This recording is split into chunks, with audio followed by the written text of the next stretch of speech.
What's going on, everyone? Day 3 of Comic-Con is officially over, and out of all the things I saw, I got to go to the Netflix panels today for Hall H, and one of the ones that I got to see was the Dark Crystal. Now, disclaimer right here, I have seen the first episode. They surprised us by showing the first official Dark Crystal Age of the Resistance, which I was pretty excited about and was a big surprise.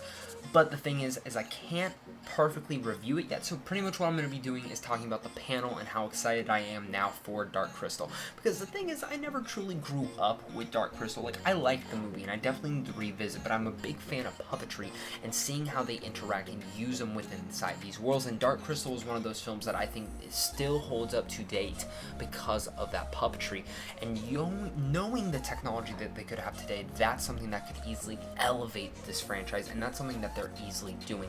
And the coolest thing about this whole franchise now is the fact is that it's a show and not just another movie. It's a prequel show that this in a sense is kind of like a kiddie version of Game of Thrones. Now obviously it's kind of intense for kids. It's still really dark and actually really scary, just kind of like the original, and this is kind of the perfect range from maybe 6 years olds to up from above then. And I'll even go as far to say, I mean, Mark Hamill voices the scientist in here, which we actually found out today, and the coolest thing that Mark Hamill actually said at the panel was kids need to learn to be scared, and that's something that this movie did for him and his kids, and that's something that he thinks a lot of kids should gravitate to. And I actually really agree with that, because when you look at some films when we were younger, like Wizard of Oz, that was a pretty scary film, but we still watched it. That's how Dark Crystal kind of is. Those are the elements that I actually like that they're infusing in here. It never feels like it's skipping a beat. It got me really excited for what's going to happen, and seeing that first episode, just from a reaction standpoint, I really enjoyed it, and I actually really like the world that it started fleshing out. And for an hour-long episode,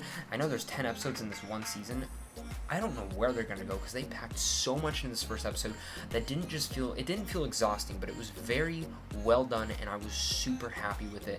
And that's kind of all I can say about the episode. But the coolest thing coming out of this was, again, I've talked about puppetry and how well it looked, and when you're looking at the trailer, because I actually saw the trailer for the first time today, I was like, yeah, that looks a lot like CGI. Actually isn't. There are so many practical effects on here. I must know the budget for this, because Netflix, I don't know how much you're spending on this, but it is practical effects out the door with how many practical effects they're using. They did a whole behind the scenes little teaser thing that they showed us, that they're actually building a documentary that they're going to release after the show's done, and I can't wait to watch that, because the sets, the paintings, the artwork, the puppets, everything in here is spectacular. It's just the cast alone is the insane part. I said I already mentioned that you have Mark Hamill, you have Taron Egerton, you have Awkwafina, and the cast truly just keeps growing from there. Like, there are a lot of name talent in here that I don't even want to really go into, because I don't want you guys to be surprised, but those are the three that I've kind of interacted with and seen within this. Before I finish up this video, guys, make sure to hit that like and subscribe button, where you guys get tons of geeky content, early movie reviews, and San Diego Comic-Con coverage,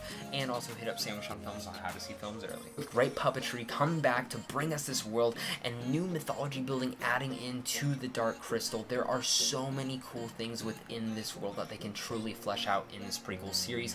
It looks beautiful, it looks amazing, it got me super hyped, it got me sucked back into this world, not just because we saw the first episode, but truly because the whole panel in general just gravitated and showed how much passion had gone into this project from every small little detail. Of course, you have Mark Hamill boasting about it, and a lot of great interactions of how much he was just talking about how much Dark Crystal means to him, whether it's to Taron Egerton, who's pretty much doing the same thing, but also saying, yeah, I got to work with Luke fucking Skywalker.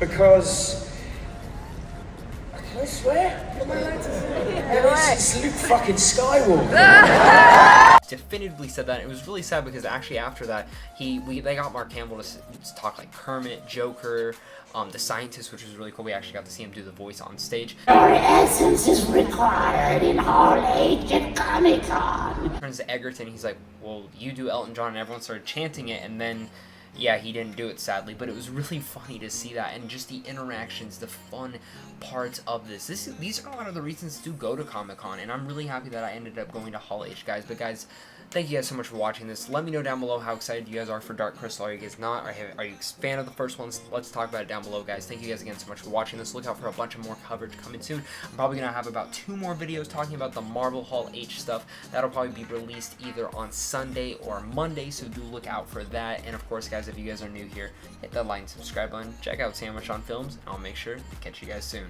Stay classy.